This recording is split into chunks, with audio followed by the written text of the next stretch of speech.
वैधानिक तरल अनुपात यानी कि स्ट्याट्युटरी लिक्विडिटी रेसियो भनेको के हो? नमस्कार, म एलन द ब्याङ्कर।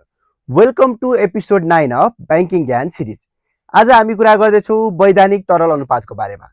सर्वप्रथम वैधानिक तरल अनुपात भनेको के हो? बैंक तथा वित्तीय संस्थाहरूले आफ्नो कुल निक्षेप यानी कि टोटल डिपोजिटको सर्टेन पर्सेन्ट चाहिँ लिक्विड क्यासमा अनिवार्य राख्नुपर्ने व्यवस्थालाई नै वैधानिक तरल अनुपात भनिन्छ।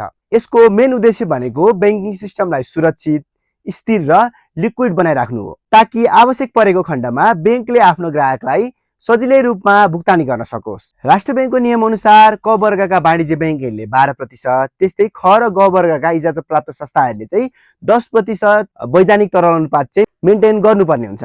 वैधानिक तरल अनुपातमा कस्ता कस्ता सम्पत्तिहरू गणना गरिन्छ, अब यसको बारेमा कुरा गरौँ। पहिलो, नेपाल सरकारको सुरक्षा पत्र यानी कि गभर्नमेन्ट सेक्युरिटिजमा लगानी गरेको सम्पत्तिहरू, जसमा डेभलपमेन्ट बोन्डहरू भयो, टिबिलहरू भयो।